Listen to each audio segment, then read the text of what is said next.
본 방송에서 제공하는 투자 정보는 투자 판단에 대한 조언입니다. 방송에서 제공하는 주식의 가치, 가격 상승 및 가격 하락에 대해서는 방송사에서 보장하지 않습니다.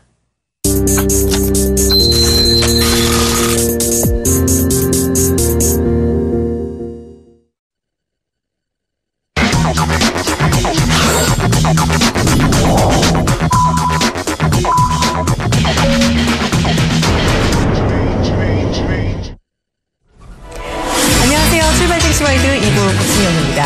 자, 9월 4일 금요일 오늘 일장 출발했습니다. 자, 주말을 앞둔 날이죠. 오늘까지 중국 증시는 휴장인데요. 오늘 우리 장 어떤 모습으로 출발했는지 알아보기 전에 출발증시와이드 2부 함께 하실 분 모시겠습니다. 자, 지금 이 자리에는요. 아펙스에스 장봉수 연구원 그리고 샘플러스 오현진 멘토 나와 계십니다. 두 분 어서 오세요. 네, 안녕하세요. 네, 일단 지금 이제 시장이 개장을 했잖아요. 이제 시장 개장 분위기부터 알아봐야겠죠. 일단 양시장 모두 빨간불 켜고 출발하고 있는 것 같은데요. 지금 현재 개장 분위기는 오현진 멘토님께서 짚어주시죠. 네, 어제 유럽 쪽에서 호재가 나왔습니다. ECB 회의에서 이제 양적 완화 정책을 연장할 수도 있다라는 언급이 나왔고, 그에 따라서 이제 해외 증시가 나쁘지 않은 모습을 보였고요. 그에 따른 영향이 국내 증시에도 미치고 있다라고 보시면 됩니다. 다만 ECB에서 나왔던 그런 얘기가 그렇게까지 국내 시장을 끌어올릴 만한 큰 호재냐 이렇게 말씀드리기 조금 어려울 것 같아요. 양적 완화 연장이 어느 정도 예상이 되기도 했고요. 그래서 국내 시장에서도 제한적인 반등만을 만들 수 있는 호재이기 때문에 이 부분을 너무 크게 해석하실 필요는 없다라고 생각을 하고 있습니다. 코스피 지수 같은 경우 3.95포인트 정도 상승한 1919.48포인트에서 출발했고요. 코스닥 지수 같은 경우 4.24포인트 상승한 682.49포인트에서 출발을 했습니다. 상대적으로 코스피 시장보다는 코스닥 지수가 좀 강한 모습이다라고 보시면 되겠고요. 최근에는 어쨌든 전반적으로는 좀 관망 강세가 펼쳐지고 있다라고 보시면은 맞을 것 같아요. 장중의 변동성은 크지만 방향성은 없습니다. 그리고 거래 대금이 지속적으로 감소합니다. 이게 전형적인 관망 심리가 좀 형성되고 있는 장이다라고 보시면 될 것 같아요. 이번 달에 이제 미국 FOMC 회의를 앞두기 전까지는 이런 눈치 보기 장세, 관망 장세가 펼쳐질 가능성이 높습니다. 하지만 앞서 말씀드린 대로 장중의 변동성은 클 가능성이 높습니다. 이런 부분들을 염두를 하셔서 매매를 하실 때 이제 포트를 압축하시는 관점으로 계속해서 가져가셔야 될 것으로 보여지고 있습니다. 두 번째로 이제 원달러 환율 보도록 하겠습니다. 오늘장 1190원대에서 움직이고 있죠. 원달러 환율이 그래도 안정을 찾고 있다는 것 자체가 가장 중요한 것 같아요. 제가 환율에 대해서는 항상 말씀을 드리지만 절대적인 원화 강세도 절대적인 원화 약세도 좋지 않습니다. 원달러 환율은 어쨌든 안정되는 게 가장 좋다라는 관점인데 최근에 1190원, 2000원대에서 계속해서 등락을 거듭하는 모습들이 나타나고 있거든요. 이런 흐름만 유지를 하게 된다면 수출주에도 가장 좋은 환율이 형성되는 것이다. 그리고 시장의 불안 심리 혹은 외국인이 환손실을 느끼고 빠져나갈 가능성도 줄어든다라는 측면에서 현 시점의 환율이 유지되는지 여부를 지속적으로 체크하시면 좋을 것 같고요. 원달러 환율뿐만이 아니라 원엔 환율도 지속적으로 체크를 하셔야 될 것 같죠. 그동안 엔저에 대한 공포가 굉장히 컸습니다만 최근에 엔화가 바닥을 찍고 반등하는 모습들이 나타나고 있습니다. 일본과 우리나라는 수출 쪽에서 경합관계를 많이 보여주고 있죠. 그래서 엔화가 원화 대비 강세로 가는 것은 국내 수출주의 긍정적인 요인이 된다라고 보고요. 끝으로 선물지수 보도록 하겠습니다. 0.26% 정도 상승한 230포인트 정도에서 움직이고 있는 모습입니다. 최근에는 선물과 현물의 괴리가 좀 많이 줄었는데 지난주만 해도 선물과 현물의 괴리가 굉장히 크게 벌어졌거든요. 이게 비정상 시장이라는 소리입니다. 앞으로도 현물과 선물이 일정한 수준으로 비슷한 간격을 발맞춰서 움직인다면 시장이 안정화되고 있는 신호다. 이렇게 해석하시면 될 것 같습니다. 네, 요즘 들어 관망 장세가 계속되고 있다라는 이야기를 해주셨는데요. 오늘장 일단은 상승 출발하고 있지만 이달 중순인 미국 FOMC 회의가 열리기 전까지는 뚜렷한 방향성은 보이지 않을 것이다라는 이야기까지 해주셨습니다. 자, 이어서 현재 업종별 흐름을 좀 살펴봐야겠는데요. 장봉수 연구원님. 네, 업종별 흐름을 살펴보겠습니다. 먼저 코스피 시장을 살펴보겠습니다. 지금 현재 섬유의복 섹터와 운수창고 섹터 그리고 전기전자 섹터가 1% 이상의 상승세로 출발하고 있으며 그리고 그 뒤를 따라서 종이목재 그리고 증권, 제조업, 의약품, 유통업, 의료정밀 주들이 약 0%에서 1% 사이의 강보합으로 출발하고 있습니다. 그에 반해서 보험, 통신업, 전기가스업, 음식료업, 금융업 등은 약보합세로 출발을 하고 있습니다. 다음으로 코스닥 시장을 살펴보겠습니다. 코스닥 시장의 경우에는 현재 출판 업종을 제외하고는 모두 다 상승 출발하고 있습니다. 가장 큰 상승폭을 보이는 분야가 컴퓨터 서비스 업종이 1.94%로 상승 출발하고 있으며 그 뒤를 따라서 통신 서비스, 통신 방송 장비 서비스, 그리고 방송 서비스, 인터넷, 반도체 업종이 1% 이상의 상승세로 출발하고 있습니다. 그 뒤를 따라서는 IT 부품, 종이 목재, 비금속, 기타 서비스, 그리고 제약주들이 강보합으로 출발하고 있는 것으로 보여집니다. 네, 이렇게 전체적으로 업종별 분위기까지 알아봤습니다. 이어서 수급 알아봐야겠죠. 요즘 시장에 외국인 수급이 늘 초미의 관심사입니다. 자, 외국인이 오늘 일단 거래소에서는 사고 있는데요. 코스닥과 선물에선 팔고 있네요. 이 전체적인 시장 수급 분위기 오현진 멘토님께 여쭙니다. 네, 시장 수급이 이제 장 초반에 기관과 외국인이 약간 엇갈린 모습을 보여주고 있다라고 보시면 될 것 같습니다. 특히 코스피에서 외국인이 161억 정도 순매수로 출발했다라는 부분이 긍정적이라고 볼 수 있겠네요. 그동안 코스피 시장에서는 외국인 투자자들이 지속적으로 빠져나가는 모습을 보였고 그런 부분이 코스피 지수의 상단을 제약시키는 요인으로 작용을 했었는데 오늘 장을 기점으로 그런 부분들이 바뀔 수 있는지 여부를 좀 확인을 하실 필요가 있겠다라고 생각을 합니다. 다만 외국인이 장중에 순매수로 이제 출발을 보였다가 순매도로 전환된 적이 워낙에 많기 때문에 장 초반에 매수세만 가지고 외국인의 매수세가 이제 들어오기 시작했다라고 보는 것은 조금 무리가 있다라고 보고요. 기관 투자자는 344억 정도 거래소 시장에서 매도를 보여주고 있습니다. 최근에 금융투자의 매도세가 굉장히 거세네요. 금융투자는 이제 증권사의 매도가 많이 나오는 것이다. 최근에 바닥권에서 이제 주식을 많이 샀었던 기관이 단기적인 차익 실현에 나서는 것으로 보여주고 있습니다. 다만 저는 기관의 이런 매도세는 그렇게 길지 않을 것으로 판단을 하고 있어요. 왜냐하면 최근에 있어서 주식형 펀드가 지속적으로 순이익되는 모습들이 나타나고 있고 그렇다면 기관의 자금 집행 여력이 올라가고 있다라고 보시면 됩니다. 궁극적으로는 주식형 펀드의 자금과 이제 기관의 순매수 흐름이 어느 정도 연동된다라는 측면에서 주식형 펀드를 따라서 기관의 순매도도 순매수로 전환될 가능성이 높다라고 보고 있고요. 코스닥 시장에서는 외국인과 기관 모두 매도세를 보입니다. 외국인 16억 정도, 기관 52억 정도 코스닥 시장에서 순매도세를 보여주고 있습니다. 아무래도 현재 시점에서 가격적인 메리트를 가진 시장은 코스닥보다는 코스피 시장이니까 코스피 시장 쪽에 조금 주목하는 것이 아니냐 싶고요. 하지만 최근에 코스닥 시장의 수급에 외국인과 기관의 연속적인 매수나 매도가 크게 눈에 띄는 모습은 아닙니다. 그래서 기관이 오늘까지는 코스닥 시장 5거래일 연속 순매도지만 앞서 말씀드린 대로 기관의 수급은 매수로 전환될 가능성이 저는 높다라고 보기 때문에 앞으로 역시 시장의 그 축을 담당하는 것은 외국인의 수급입니다. 외국인의 수급 전환 여부 지속적으로 체크하실 필요가 있고요. 끝으로 한 가지만 추가해서 말씀드리면 선물 외국인이 이제 매도 821기약 정도 매도세를 출발을 하고 있는데 얼마 전에 이제 외국인이 아주 대규모의 선물 매수를 했단 말이죠. 18,000계약 정도 하루에 들어오고 했던 물량이 언젠가는 빠져나갈 수 있는 물량입니다. 단타성 물량일 가능성이 높다라고 보기 때문에 언제든지 외국인의 선물 순매도가 강하게 쏟아질 수 있다라는 가능성 이런 부분들을 종합해 살펴본다면 지수는 아직까지는 불안정한 흐름이다. 결국 FOMC 회의 이후에 적극적인 대응을 하자 이렇게 말씀드리도록 하겠습니다. 네, 기관의 수급이 지금은 매도세를 보이고 있지만 좀 매수로 전환할 수 있는 가능성을 이야기를 해주셨고요. 일단 또 외국인의 선물 순매도가 또 언제든지 나올 수 있다라는 이야기 해주시면서 외국인의 수급 동향을 계속 보시는 게 좋겠다는 말씀 주셨습니다. 자, 이어서 외환시장 분위기 알아보도록 하겠습니다. 지금 이 시간 유진투자선물 이주원 연구원 전화 연결해서 이야기 들어보도록 하겠습니다. 안녕하세요. 네, 안녕하세요. 네, 현재 외환시장 분위기 어떤지 전해주시죠. 네, 달러원 환율이 어제 종가 대비 20전 상승한 1,190원 50전에 출발했습니다. 하지만 이후 바로 반락하면서요. 현재는 1,188원 선에서 거래가 이루어지고 있습니다. 오늘 환율은 글로벌 달러 강세에도 불구하고 미국의 8월 고용 지표를 앞둔 경계감으로 소폭 상승에 그칠 것으로 전망을 하고 있습니다. 지난밤에 ECB 드라기 총재 입비둘기 빠진 발언으로 달러 대비 유로화는 하락했지만 엔화는 상승했습니다. 전일 뉴욕 금융시장은 미국의 8월 고용지표 발표를 앞두고 관망세 모드에 들어간 모습인데요. 그러면서 여기 환율도 소폭 상승에 그쳤습니다. 달러원 1개월물이 1,192원 50전에 최종 호가됐습니다. 최근 1개월물 서브포인트 플러스 1원 35전을 고려하면 어제 현물은 종가였던 1,190원 30전보다는 약 85전 정도 상승한 셈이었고요. 오늘도 외국인의 코스피 현물 순매도가 환율의 상승 압력을 가할 것으로 보여지는데요.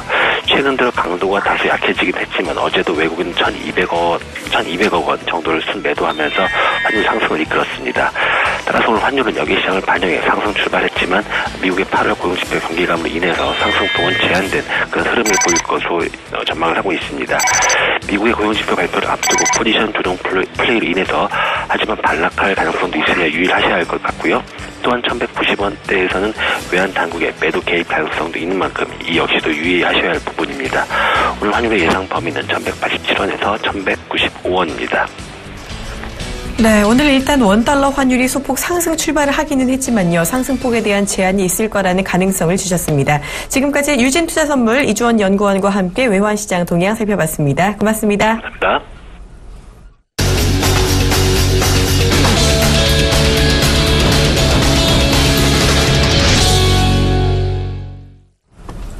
네. 본 방송에서 제공하는 투자 정보는 투자 판단에 대한 조언입니다. 해당 방송에 대한 가치나 수익률에 대해서는 보장하지 않음을 알려드립니다. 자, 먼저 오늘의 돌발 종목 알아보는 시간이죠. 오늘장 특징주, 먼저 눈에 띄는 종목은요, 바로 화장품주입니다. 지금 중국발 불안감에 주춤한 모습을 보이고 있는데요. 자, 이 종목 오연진 멘토님께 여쭙니다. 좀 그동안 화장품주 좀 보수적으로 보시지 않으셨는지요? 네, 맞습니다. 오늘장에 이제 화장품주가 조정인데 사실 뭐 그렇게 큰 조정은 아니에요. 0.5에서 1% 정도 밀리는데 오늘 아무래도 시장의 상승 대비해서는 그래도 상대적으로 좀 약하다. 이 정도로 해석을 하시면 될 것 같습니다. 화장품주는 뭐 아시겠지만 결국 중국 경기의 연동성이 굉장히 높을 수밖에 없다는 부분을 염두를 해두시면 될 것 같아요. 그래서 앞으로 중국 경기 개선에 대한 기대감이 높아지면 화장품주는 우상향을 한 번 더 할 수 있을 것이다라고 보지만 중국 경기에 대한 부진이 지속된다면 화장품주가 추세적인 반등을 보여주긴 어렵다라고 보시면 될 것 같습니다. 그런데 어찌되었던 간에 중국 경제가 빠르게 살아나기는 어려워요. 아주 대규모의 부양책이 실행되지 않는 한 자생적으로 살아나기는 상당히 부담스럽다라고 보시면 될 것 같고 경제 성장률 전망도 7%대에서 이제 4%, 5%, 뭐 3, 4%대까지도 전망하는 그런 기관들이 좀 많아졌습니다. 그만큼 중국 경기에 대한 예측성 자체도 떨어진다라고 보시는 게 맞기 때문에 중국 관련주는 선별적으로 좀 보실 필요가 있다라고 보고요. 화장품주는 성장은 계속되는 것은 확실합니다. 하지만 그런 성장이 밸류에이션에 상당히 많이 반영되었다. 제가 화장품주를 얘기할 때마다 PER 4, 50배는 좀 과도한 게 아니냐는 생각을 좀 많이 하고 있었고 아직까지도 그런 밸류에이션을 받고 있어요. 그런 부분에서 신규적인 접근이 조금 무리가 있겠다. 다만 단기적으로 모멘텀이 될 수 있는 부분 제가 전에 코리아 그랜드 세일을 말씀을 드렸습니다. 그러면서 국내 외국인 관광객이 많이 방문을 하게 되면 화장품을 많이 살 수 있고 그런 의미에 있어서 화장품주가 단기적인 반등 정도는 보여줄 수 있다라고 분석을 하고 역시 완성 화장품 업체보다는 전에도 말씀드린 대로 이제 OEM 업체라든지 원료 업체를 조금 더 긍정적으로 본다라는 말씀까지도 드렸어요. 그래서 만약에 코리아 그랜드 세일이나 이런 모멘텀에 의해서 화장품주를 긍정적으로 보시는 분들이 계신다면 완성 화장품 업체보다는 원료라든지 OEM 업체 뭐 종목으로 예를 들면 이제 바이오랜드라든지 아니면 한국콜마나 코스맥스 가는 종목들이 아모레퍼시픽이나 LG 생활건강 같은 종목보다는 현 시점에서는 조금 더 유리하겠다라고 생각을 하고 있고요. 다만 그것은 어찌되었던 간에 상대적인 유리함을 의미합니다. 화장품주는 밸류에이션적인 부담이 아직까지는 여전히 존재한다라고 생각을 하고 있기 때문에 신규적인 접근은 조금 자제하시는 게 좋지 않을까 판단하고 있습니다. 네, 지금 현재 화장품주 아주 큰 조정은 아니라고 해주셨는데요. 일단 중국의 경기 불안감은 계속될 수 있는 만큼 이 중국 관련주들 좀 종목 선별해서 대응해 주시는 게 좋겠다는 이야기 주셨고요. 화장품주 같은 경우는 이 코리아 그랜드 세일 같은 단기 모멘텀 쪽으로 조금 더 보시는 게 좋겠다라고 해주셨습니다. 특히 방금 말씀하신 완성 화장품보다는 이 한국콜마나 바이오랜드, 코스맥스 같은 화장품 원료주가 상대적으로는 유리할 수 있지 않나라는 이야기까지 주셨네요. 자, 오현진 멘토님께 한 가지 더 여쭙고자 합니다. 지금 현재 인터파크 홀딩스가요. 인터넷 은행 성공 기대감에 강세를 보이고 있다고 하는데요. 이 종목 지금 어떤가요? 네, 그래서 저는 인터넷은행 관련주는 지속적으로 체크를 해야 된다. 이렇게 이제 판단을 하고 있고요. 인터넷은행 이제 예비인가 신청이 얼마 안 남았습니다. 한두 곳 정도를 정부가 이제 예비적으로 사업자 허가를 내주고 인터넷은행이 이제 한두 곳 정도 예비 받은 데가 뭐 사업을 잘 영위해 나간다라고 한다면 인터넷은행에 대한 권한을 다른 뭐 금융사에게도 계속해서 늘려서 줄 수 있겠죠. 그렇기 때문에 이 사업 예비인가를 누가 받을 것이냐, 누가 신청할 것이냐 이 부분이 굉장히 중요하다라고 보시면 될 것 같고 기본적으로 인터넷은행은 많은 사용자가 있어야 됩니다. 그래서 많은 사용자를 확보한 포털 업체라든지 아니면 SNS 업체가 유리할 수밖에 없다라고 보시면 될 것 같고 인터파크 홀딩스도 그런 부분에서는 유리한 이점을 가지고 있죠. 바로 자회사 인터파크가 다수의 회원을 확보를 하고 있기 때문이다라고 보시면 될 것 같습니다. 뭐 공연이라든지 여행 예매 인터파크에 들어가서 하시는 분들 굉장히 많아요. 그리고 저도 개인적으로는 물건을 살 때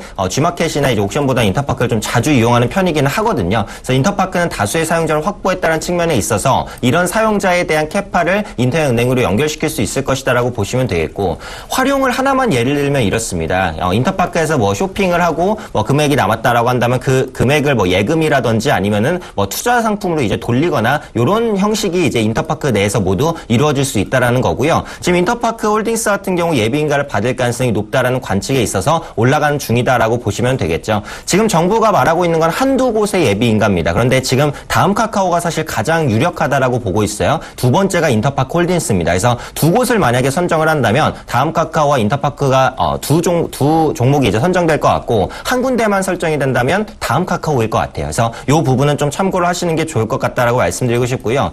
인터파크 홀딩스는 자회사의 수익성도 굉장히 좋습니다. 그동안 인터파크가 도서 부근에서는 굉장히 부진한 실적을 보였다라고 말씀드릴 수 있을 것 같은데 최근에 있어서는 이제 도서정가제 시행 이후에 도서가 판매가 좀 회복되는 모습들이 나타나고 있고요. 진행하고 있는 중국책 사업도 호재를 보여주고 있습니다. 그 외에 공연이라든지 아니면 엔터 부분의 실적들 세월호라든지 아니면 메르스 등으로 단기적으로 위축되는 시기가 있긴 했습니다만 최근엔 기저효과에 의해서 이런 부분들도 살아나고 있거든요. 그래서 지금 결론적으로 인터파크 홀딩스는 인터넷 은행에 대한 모멘텀과 자회사 실적 개선에 대한 모멘텀을 함께 가져갈 수 있는 종목입니다. 그리고 추세상으로도 상승 추세를 아직까지는 깨지 않고 있어요. 단기적으로 흔들림이 많았었지만 이런 것들은 뭐 시장의 영향에 의해서 흔들렸던 것이지 동종목이 나빠서 흔들린 건 전혀 아니라고 생각을 합니다. 상승 추세를 아직까지도 깨지 않고 올라가고 있는 모습이기 때문에 보유하신 분들은 좀 중장기적인 관점에서 홀딩하셔도 좋겠다 판단하고 있습니다.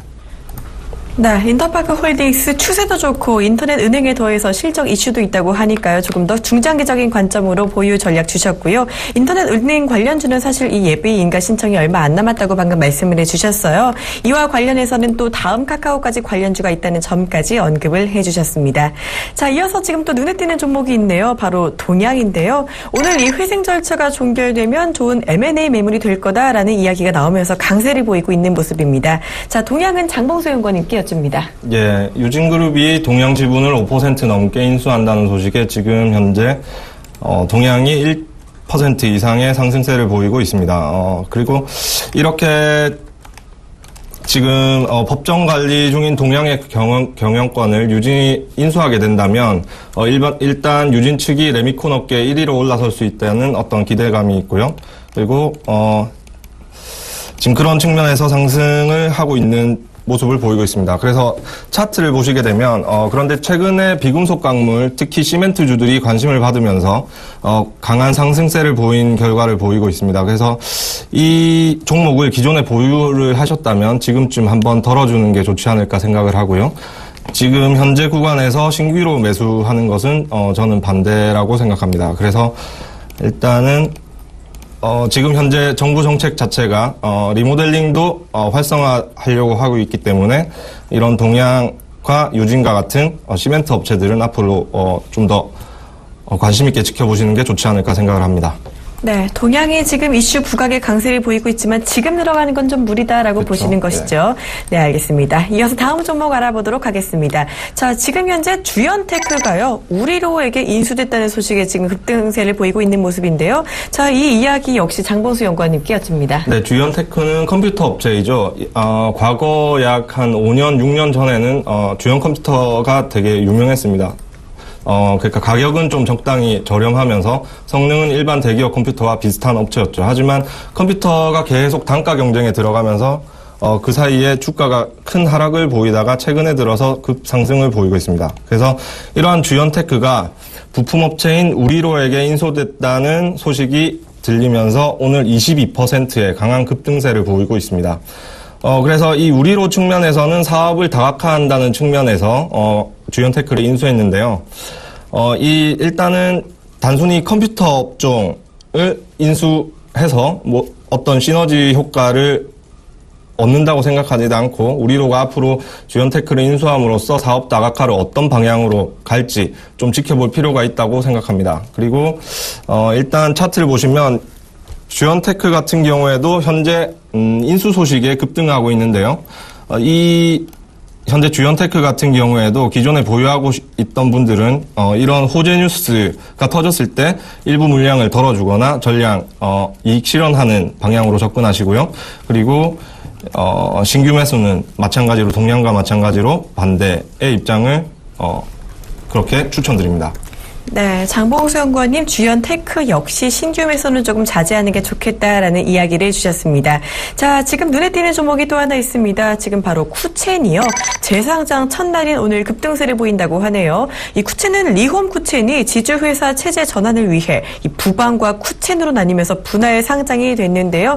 자, 이 부방은 지금 주춤한데 쿠첸은 좀 괜찮다고 해요. 주가가 좀 엇갈리는 모양인데요. 오현진 멘토님. 네, 이렇게 분할 재상장 됐을 때는 이제 나눠지는 사업 중에서 누가 핵심 사업부를 가지고 있냐, 이런 측면에 있어서 주가가 움직인다라고 보시면 될 것 같고, 역시 핵심 사업부를 가지고 있는 건 쿠첸이죠. 그렇기 때문에 쿠첸의 주가가 훨씬 더 좋다라고 보시면 될 것 같고요. 분할해서 재상장한다고 기업의 가치가 변하는 건 아닙니다. 기존에 리엄 쿠첸을 분석하셨던 분들은 똑같은 잣대로 쿠첸을 분석하셔도 좋겠다, 이렇게 이제 보고 있습니다. 최근에 있어 성장성이 높아지고 있는 부분, 리엄 쿠첸도 그렇고 쿠쿠전자도 그렇고 이런 밥솥 업체는 뭐 중국 모멘텀을 아주 가져가고 있다라고 보시면 될 것 같죠. 물론 최근에 이제 중국 경기가 약간 부진한 모습을 보이면서 중국 관련주들이 좀 주춤하는 모습들을 보여주고 있습니다만, 밥솥 부분의 성장성은 지속되고 있다라고 보시면 되겠죠. 특히 쿠첸이 영위하고 있는 이 IH 압력밥솥 같은 경우 상당히 좀 판매가 호조를 보여주고 있습니다. 그리고 쿠쿠전자의 밥솥이 사실 좀 가격적인 부분은 가장 비싸고요. 두 번째가 이제 리온 쿠첸이라고 보시면 될 것 같아요. 그래서 쿠첸의 밥솥들 중국인들의 선호도가 높다라는 관점도 같이 가져가시면 좋겠고요.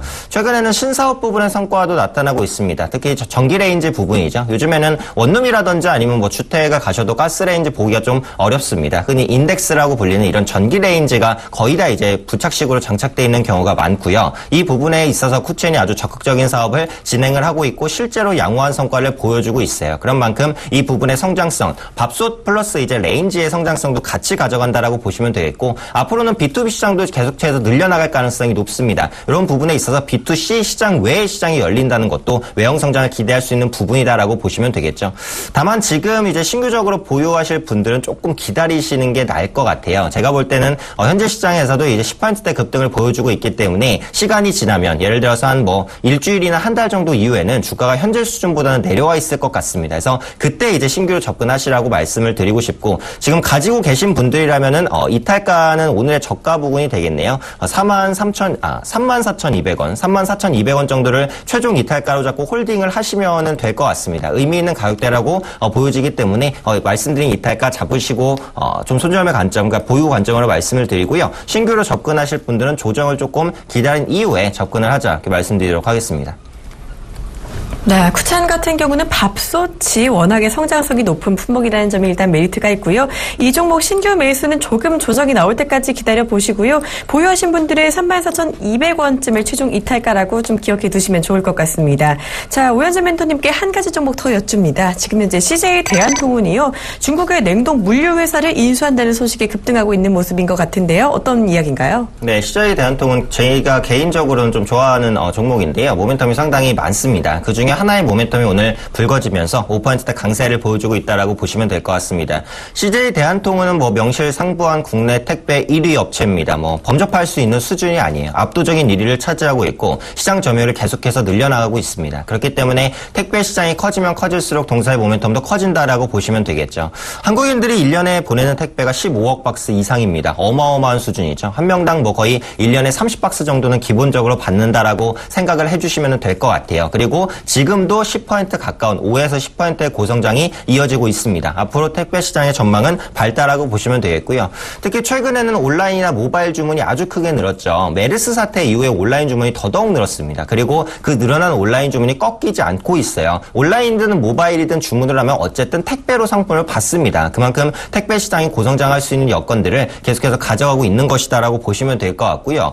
최근에 있어서 한 가지 모멘텀이 추가되고 있는 부분, 편의점 택배입니다. 편의점 택배가 거의 연간 30% 정도 고성장을 보여주고 있다라고 보시면 되는데, 편의점 택배에서 보내는 택배는 CJ 대한통운의 택배입니다. 단독 계약을 체결을 했고요. 그래서 편의점 택배 시장이 커지면 커질수록 역시 동사의 실적에도 도움이 되는 부분이다라고 보시면 될 것 같고, 한 가지 부담스러운 부분이 이제 택배 가격의 하향이었습니다. 택배 시장이 처음에 나왔을 때 택배 하나당 단가가 4,000원에서 4,500원 정도였어요. 근데 최근에는 2,400원까지 뭐 거의 절반 정도는 뚝 떨어졌다라고 보시면 되죠. 그만큼 가격 경쟁이 치열했기 때문에 때문이라고 보시면 됩니다. 다만 이런 가격 경제에서 살아남지 못할 업체들은 지금 거의 다 정리가 됐어요. 원래 택배 업체가 한국에 한 30개 정도 됐었는데 지금은 15개 정도로 줄어들었단 말이죠. 살아남을 업체들만 살아남았기 때문에 더 이상 급격한 가격 인하는 없을 것 같습니다. 그리고 CJ 대한통운도 내년 정도에는 택배 가격 인상을 추진을 하고 있는 상황이기 때문에 단가 인하에 대한 부담도 대부분 덜었다라고 보시면 될 것 같고요. 오늘 나오고 있는 룽칭물류 인수 추진 소식, 중국 진출을 본격화한다는 데서 의미가 있습니다. 그동안 CJ 대한통운은 사실상 내수주였다라고 보시면 돼요. 한국에서 거의 사업을 영위했는데 이제 해외 부분이 열린다라고 보시면 되겠죠.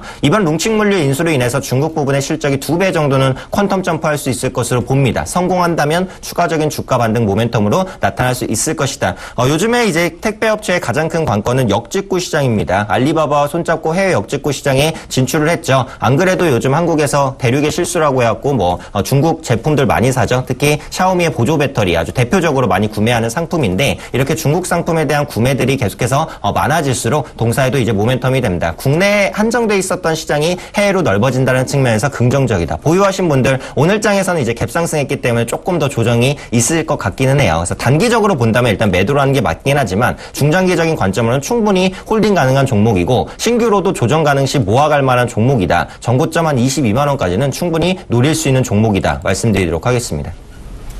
네, CJ 대한통운 여러 가지 모멘텀을 보인다는 이야기 해주셨네요. 우려감을 주던 택배 가격 인하도 이제 추가적으로는 좀 안정이 될 것이라는 이야기까지 주셨고요. 또 중국 쪽 인수 이슈로 이 해외의 성장 기대감도 커지는 만큼 중장기적으로 이 종목 조금 더 긍정적으로 바라보셔도 좋을 것 같습니다. 자, 이어서 다음 종목 알아보도록 하겠습니다. 조선주죠. 이 대한해운이 내년에 추가 전용선 수주 기대감에 더해서 이 3분기 실적 정상화 기대감까지 나타나고 있는 모습이라고 하는데요. 자, 장봉순 의원님, 지금 이 종목 좋은 모습 보이고 있는 것 같은데 어떤가요? 네, 대한해운이 3분기부터 실적이 정상화될 것이라는 기대감에 지금 2.7% 정도 상승 출발하고 있습니다. 일단 대한해운 같은 경우에는 벌크선보다는 전용선 위주로 LNG 수송에 치중을 하고 있는 회사인데요.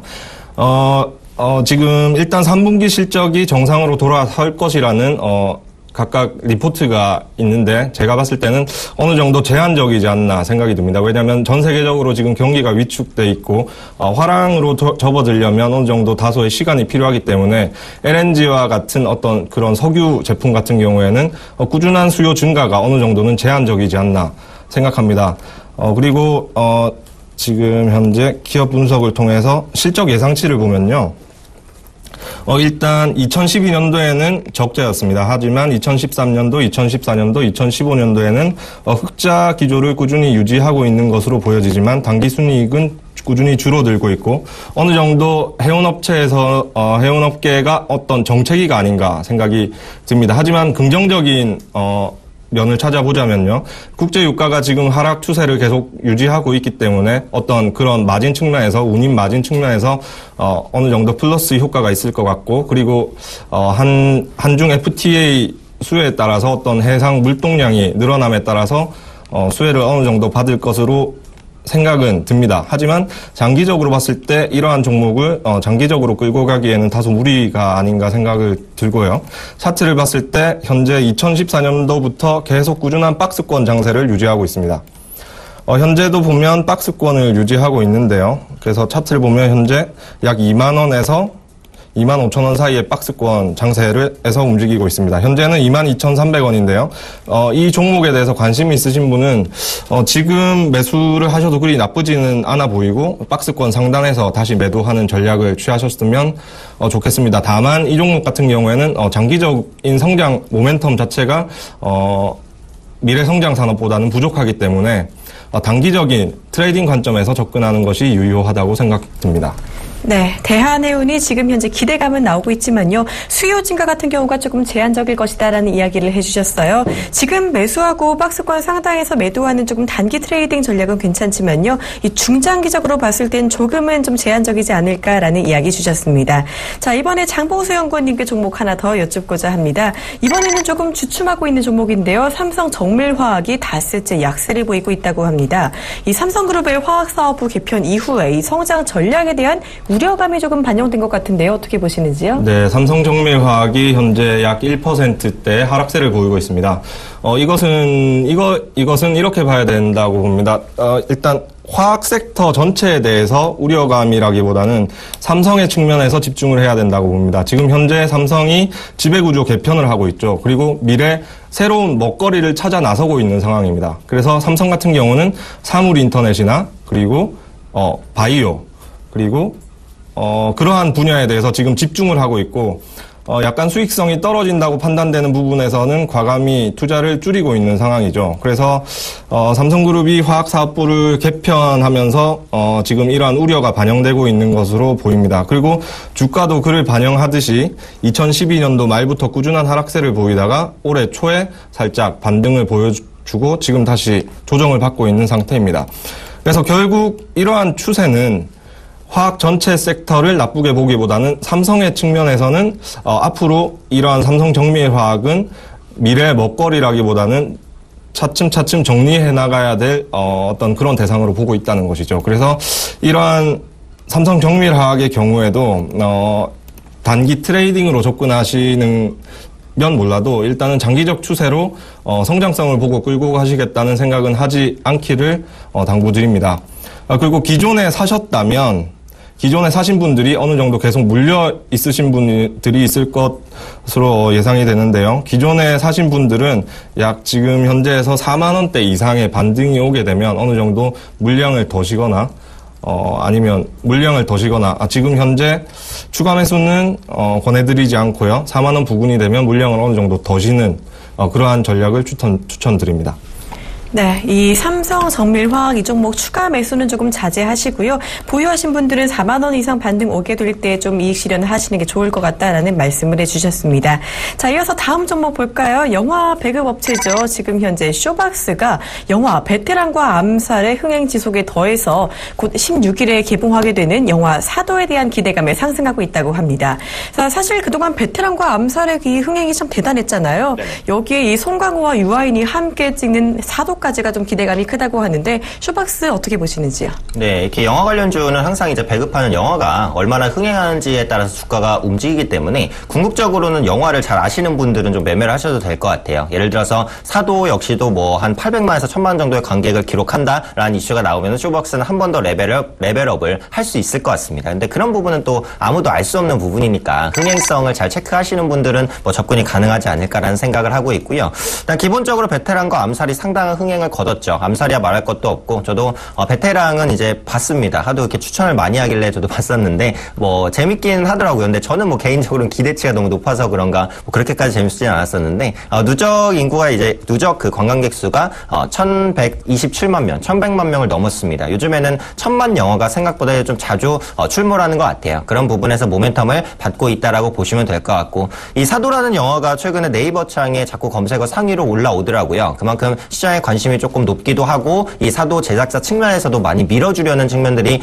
보입니다. 그리고 주연이 이제 송가호 씨나 유한 씨 같은 그동안 흥행이 어느 정도 검증된 배우이고 유한 씨 같은 경우에는 베테랑에도 또 주연급으로 나왔죠. 이미 1000만을 받기 때문에 사도에서도 어느 정도의 성과를 기대할 수 있지 않을까라는 생각을 하고 있고 소지섭 씨도 이제 잠깐 나온다고 하더라고요. 인기가 많은 배우들이 총출동하는 만큼 1000만 관객에 대한 신화를 다시 한번 이어갈 수 있지 않을까라는 생각이고요. 지금은 쇼박스 보유하고 계신 분들은 그냥 보유하시는 관점으로 가셔도 좋을 것 같습니다. 주가가 흔들렸다가 단기적으로 다시 한번 반등을 시도하고 있는 부분이고 현재 가격대가 매물대를 밟고 있는 가격이기 때문에 쉽게 무너지지는 않을 것 같아요. 그래서 궁극적으로 이제 전 고점 예를 들면 10,000원 정도까지 갈 수 있느냐의 여부는 사도의 흥행 여부에 달렸습니다. 그래서 쇼박스를 관심 있게 보시는 분들은 사도가 초기 흥행을 어느 정도를 보이는지를 보고 대응을 하시면 될 것 같습니다. 네, 쇼박스 같은 경우 보유하신 분들은 더 갖고 계셔도 될 것 같다라는 이야기 해주셨고요. 이 10,000원까지 또 갈 수 있을지 여부는 사도 흥행 여부에 대해서 또 달린 만큼 초기 흥행이 어떻게 되는지에 따라 좀 보시는 게 좋을 것 같습니다. 자, 이어서 오현진 멘토님께 한 가지 종목 더 여쭙니다. 지금 현재 한화케미칼이요. 한국바스프와 1조 8,887원가 단위의 매매를 계약을 했다는 소식에 지금 현재 강세를 보이고 있다고 하는데요. 자세한 이야기 전해주시죠. 네, 그래서 한화케미칼이 이제 말씀하셨던 이슈에 의해서 2.5% 정도 반등을 보여주고 있는데 그렇게까지 큰 반등은 아니에요. 한국바스프와 1조 8천억 규모 가성소다 계약을 체결했다는 이슈가 어제 나왔습니다. 근데 어제 장이 끝나고 나왔기 때문에 아무래도 오늘 장에 좀 반영이 되는 것이다라고 보시면 될 것 같고 규모가 크기 때문에 어느 정도 매출을 올리는 성과 정도는 있을 것 같아요. 그런데 중요한 거는 이런 단발성 계약이 아니라 궁극적으로는 하나케미칼이 영위하고 있는 사업부 자체의 전망이 어떠느냐 이것에 따라서 이제 장기적인 영향이 받을 가능성이 높죠. 그래서 어제 나온 이슈가 오늘 반영되는 부분 1조 8천억 계약에 대한 주가 반영은 사실상 현재 시점에선 거의 끝났다라고 보시는 게 맞습니다. 그래서 한화케미칼을 보시려면 이런 이슈보다는 앞으로 화학산업의 전망에 대해 조금 더 초점을 맞춰보시는 게 좋겠죠. 근데 저는 개인적으로는 화학업에 대해서는 약간 보수적인 관점을 취하고 있습니다. 최근에 유가가 뭐 반등하기는 했지만 계속해서 급등락을 보여주는 양상이 지속되고 있고요. 오펙에서 어떤 결과가 나오느냐에 따라서 유가가 방향성을 달리하겠지만 그렇다고 유가가 추세적인 반등을 보일 수 있는 여건도 아니라고 생각을 하고 있고요. 화학업황은 아직까지는 중국 경기에 민감합니다. 그래서 중국에서 화학 제품에 대한 수요가 많단 말이죠. 그렇다면 중국 경기가 살아나는 시점이 돼야 화학주가 추세적인 반등을 보여줄 수 있을 것이지 앞으로 이제 화학주가 반등하면은 유가 반등에 의한 반짝 반등이거나 아니면 낙폭과대에 따른 가격 매력에 의한 반짝 반등이니거나 요 정도의 제한적인 반등만 나올 것 같아요. 추세적인 반등을 보여주기까지는 현재 시점에서는 좀 시간이 필요하지 않을까. 화학주는 현재 시점에서 다른 업종 대비해서는 상대적인 투자 매력이 조금 떨어지는 그런 업종이 아닐까 생각하고 있습니다. 네, 한화케미칼 같은 경우는 이슈보다는 화학산업의 전망에 대해 조금 더 초점을 맞추는 게 좋겠다라고 하시면서요. 조금은 화학주에 대한 보수적인 관점까지 오현진 멘토가 주셨네요. 자, 지금 시장 하락 반전을 했습니다. 아주 큰 폭은 아니지만요. 소폭 조정을 받고 있는 모습인데요. 자, 이런 오늘장에 대한 투자 포인트를 또 알아봐야겠죠. 장봉수 연구원님 먼저 시장 전략 주시죠. 네, 일단 지난 밤에 마리오 드라기 유럽은행 총재가 다음 달 9월까지 양적 완화가 계획이 되어 있었습니다. 그런데 지금 실물 경기가 흐르는 것을 보게 되면 내년 9월까지 양적 완화를 추가적으로 계속 꾸준히 실시한다더라도 경기가 완연하게 돌아설 것 같지 않다는 판단을 한 것이죠. 그래서 내년 9월 이후에도 경제 상황을 봐서 추가적인 양적 완화 기조를 꾸준히 유지할 거라고 어제 발표를 했죠. 결국 이것이 의미하는 것은 아직 전 세계는 경기가 인플레이션 쪽으로 가기보다는 아직 디플레이션을 우려하고 있고 돈을 더 투입해야 된다고 생각을 하고 있는 것이죠. 그리고 이렇게 봤을 때 아직까지 경제에 위기가 온다는 생각은 아직 시기상조인 것 같습니다. 그리고 어제 오늘 중국 전승절 관련해서 중국 시장이 휴장을 함에 따라서 시장의 급격한 어떤 변동성은 보이지 않고 꾸준한 흐름을 단기적으로 꾸준한 박스권 내 흐름을 보이고 있는 것으로 보이는데요. 이것도 어떻게 보면 금요일의 우려를 어느 정도 덜어줄 수 있는 측면이라고 생각합니다. 그래서 일단 9월 중순에 예정돼 있는 9월 16일, 17일에 예정돼 있는 미 FOMC 회의가 있기 전까지는 어느 정도 관망세를 보이면서 박스권 장세를 보인다고 생각합니다. 이런 장세 속에서 단기적으로 순환매가 요즘 돌고 있는데요. 오늘 어떤 업종이 오르고 내일 어떤 업종이 오를지 알면 너무나 좋은 장이겠지만 그렇게 하기 힘듭니다. 그렇기 때문에 지금은 단기적으로 이런 관망세가 지속되고 어떤 주가가 저평가되어 있는 이런 구간에서는 차기의 연말 정도의 꾸준한 상승세를 보일 때 그때 어떤 업종이 주도를 하게 될지를 연구를 하시고 그러한 업종에 대해서 꾸준히 매수해 나가시는 관점을 계속 꾸준히 지켜나가시면 좋은 수익을 보실 거라고 생각이 드는데요. 제가 봤을 때는 IT 업종에 집중을 해야 되지 않을까 싶습니다. IT 업종 중에서도 결국 우리 한국 같은 경우는 기술 집약적인 산업을 통해서 지금까지 커왔고 앞으로도 그렇게 커 나가야 합니다. 그래서 아직까지 우리나라가 기술적으로 큰 우위를 점하고 있는 반도체나 디스플레이를 주목해야 된다고 생각을 하고요. 하지만 단기적인 시각에서 접근하는 것은 아닙니다. 중장기적으로 올해 말이나 내년 초까지 쭉 보시는 분, 중장기적인 투자 성향을 가지신 분들이라면 반도체나 디스플레이주를 집중해서 보셔야 하고 반도체 중에서는 최근 좀 과한 낙폭을 보였던 SK 하이닉스를 지금 충분히 매수할 수 있는 구간까지 왔다고 보고 그거를 한 4만 원까지는 끌고 가셔도 될 것 같아 보입니다. 그리고 디스플레이 업종 같은 경우에는 앞으로 차기 디스플레이 패널이죠. OLED와 관련돼서 이 OLED 같은 경우에는 내부에 증척된 유기물질이 산소와 공기와 접촉하면 성능이 저하게 되기 때문에 그걸 감싸주는 봉지공정이라는 과정이 필요하게 됩니다. 그런 봉지공정에 대한 기기를 납품하는 주성 엔지니어링도 최근에 단기적으로 상승을 했다가 현재 조정을 받고 있는데요. 이러한 주성 엔지니어링 같은 회사에 집중을 하셔서 지금부터 조금씩 모아간다는 관점에서 내년 초반까지 보시면서 쭉 끌고 가신다면 큰 수익 얻을 수 있을 것이라 생각이 듭니다. 네, 일단 장봉서 연구원님은 9월 16일, 17일에 열리는 미국 FOMC 회의 전까지 시장 관망세를 좀 예측하신 가운데 IT 업종, 그중에서도 좀 반도체와 디스플레이 쪽에 주목을 하셨어요. 그러면서 중장기적으로 보시는 게 좋겠다라는 이야기 주셨고요. 그중에서도 낙폭 과대였던 SK 하이닉스 그리고 디스플레이 쪽에서는 좀 주선 엔지니어링까지 언급을 해주셨습니다. 자, 이어서 오현진 멘토님 전략은요? 네, 앞서 말씀하신 부분과 어느 정도 겹치는 부분이 있기 때문에 간략하게 말씀드리도록 하겠습니다. 저도 IT주 전반에 대해서 긍정적으로 보고 있습니다. 특히 낙폭이 컸던 종목군 중에서 IT 대형주와 IT 중소형주가 많거든요. 그런데 어제장에 보시면 IT가 대형주, 중소형주 할 거 없이 바닥을 치고 반등하는 모습을 보였죠. IFA 2015가 시작이 되면서 IT 관련주들의 수급이 계속해서 유입될 여건들이 형성이 되고 있다라고 생각을 합니다. IT 관련주의 업황은 안 좋죠. 하지만 이런 부분들 이미 반영이 돼 있다라고 판단을 합니다. 현재 시점에서 가격적인 매력 그리고 환율에 대한 이익까지 받을 수 있는 IT주, 자동차주의 반등과 함께 관심을 가지셔야 될 섹터다라고 판단을 하고 있고요. 관점으로는 이제 대형주로는 LG 디스플레이 정도, 그리고 중소형주들은 서원인텍이나 KH 바텍 같은 종목들, 바닥을 치고 올라가는 종목이니까 이런 종목군들 관심 있게 보시면 좋을 것 같습니다. 네, 낙폭과대 IT주, 자동차주 반등과 함께 관심 가지시는 게 좋겠다고 하시면서요. LG 디스플레이 그리고 서원인텍 그리고 KH 바텍까지 말씀을 주셨습니다. 자, 오현진 멘토님 주말에 강연회 있으시다고요? 네, 제가 오랜만에 강연회를 합니다. 내일입니다. 9월 5일 토요일 오후 2시고요. 장소는 동부증권 여의도 지점입니다. 지하철 이용하실 분들은 5호선 여의도역 5번 출구로 나오시면 되고요. 난세의 영웅이 될 종목은이라는 주제입니다. 그래서 관련해서 관심 가져야 될 업종 그리고 종목, 보유하신 종목까지 제가 전방위적인 상담을 드리고 투자에 도움을 드리는 말씀 많이 드릴 테니까요. 내일입니다. 내일 오후 2시 동부증권 여의도 강연에 오시면은 좋은 정보 많이 드리도록 하겠습니다. 네, 여의도에서 열리는 오현진 멘토 강연에 관심 많이 가져보시길 바랍니다. 지금까지 아펙스의 장봉수 연구원과 샘플러스 오현진 멘토와 함께 오늘 장 특징주 분석 알아봤습니다. 두 분 고맙습니다. 네, 감사합니다.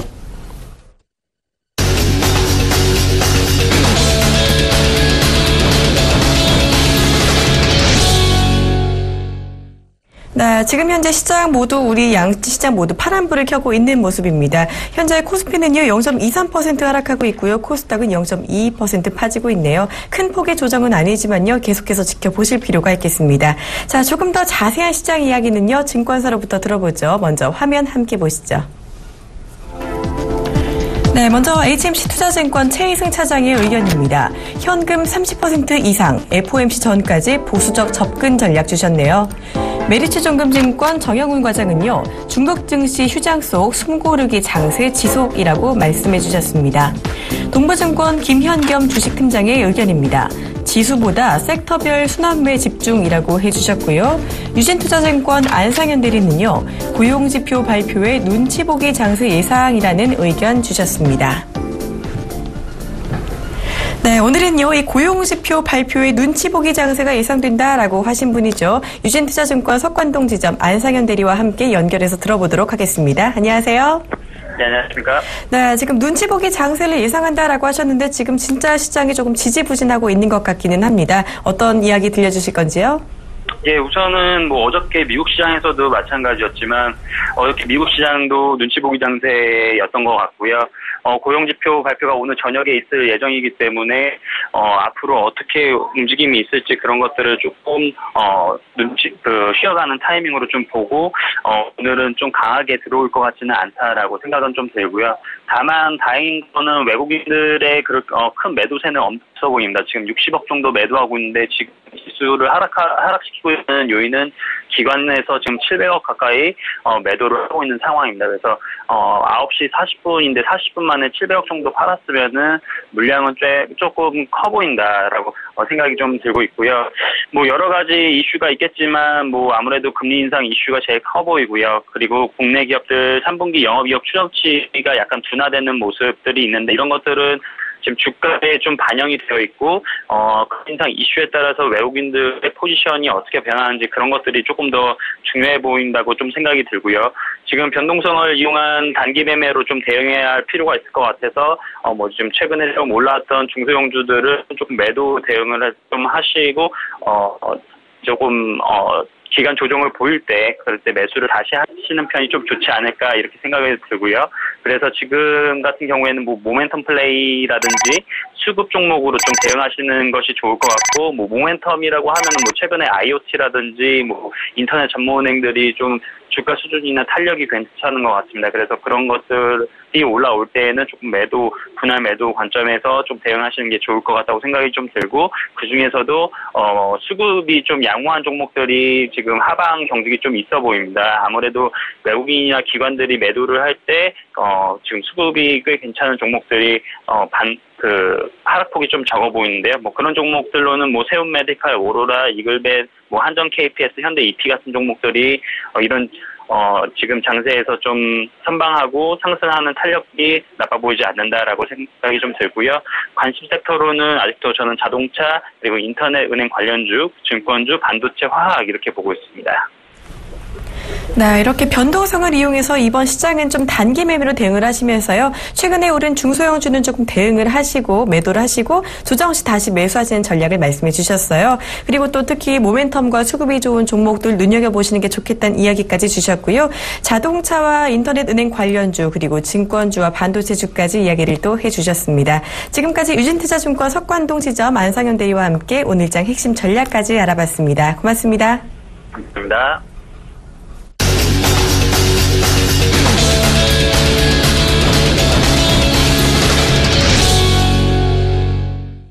선물시장 맥점과 투자 전략 알아보는 시간이죠. 지금 이 시간 샘플러스 손석빈 멘토와 함께합니다. 안녕하세요. 네, 안녕하세요. 네, 지금 현재 선물 시황 점검해 주시고요. 그 전에 수급부터 말씀 부탁드립니다.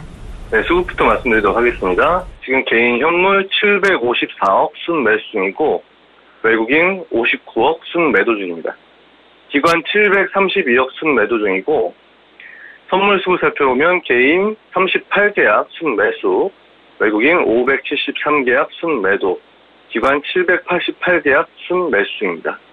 옵션 수급 살펴보면 개인 21,689계약 순 매수, 풋옵션 913계약 순 매수 중이고 외국인 콜옵션 731계약 순 매도, 풋옵션 6,424계약 순 매수 중입니다. 기관 콜옵션 23,559계약 순 매도 중이고 풋옵션 6,825계약 순 매도 중인데, 일단 전반적으로 시장 방향성 자체가 지금 하방을 가리키고 있고, 게다가 오늘까지 좀 중국 시장이 좀 휴장이기 때문에 외국인들 동향이 좀 주의를 하셔야 되는데, 지금 외국인들 포지션을 하방으로 좀 잡아두고 기관도 상승을 지금 이제 제한하고 있는 상태입니다. 자, 오늘의 주요 거래 전략 말씀드리도록 하겠습니다.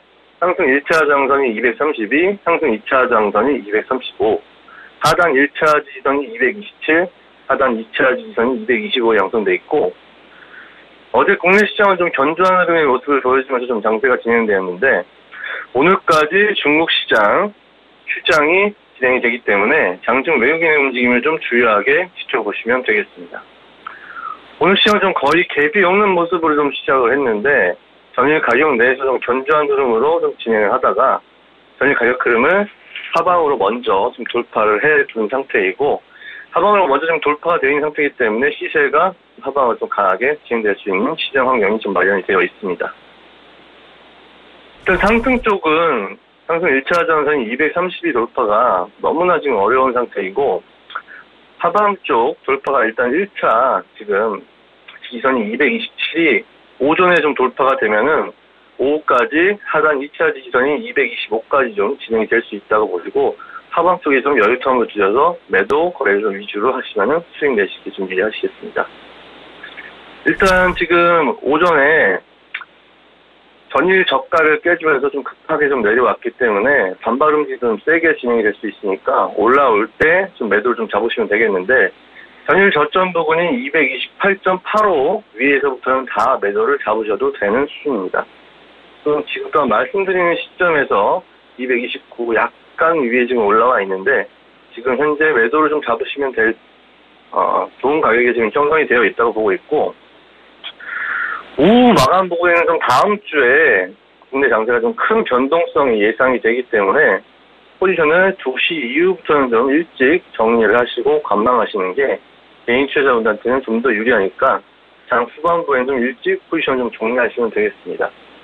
일단 다음 주에 지금 각국 정상회담들이 좀 많이 좀 예정이 되어 있고, 또한 다음 주에 선물 옵션 동시 만기까지 지금 예정이 되어 있습니다. 그렇기 때문에 다음 주는 장중 변동성이 좀 굉장히 클 것이라 보고, 이번 주 장 마감을 그래서 장 마감 전에 최대한 좀 포지션을 일찍 마감을 해 두시는 게 개인 투자자분들한테 리스크 관리 부분에서 굉장히 좀 유리할 거라 보고 있습니다. 네, 중국 시장이 오늘까지 휴장인 만큼 외국인 동향을 조금 더 주의해보는 게 좋겠다라는 말씀해 주셨고요. 이 장 마감 전 2시 이후에는 포지션을 좀 정리해보고 관망하는 게 어떻겠냐라는 전략까지 주셨습니다. 지금까지 샘플러스 손석빈 멘토와 함께 선물시장 전략 알아봤습니다. 고맙습니다. 네, 감사합니다.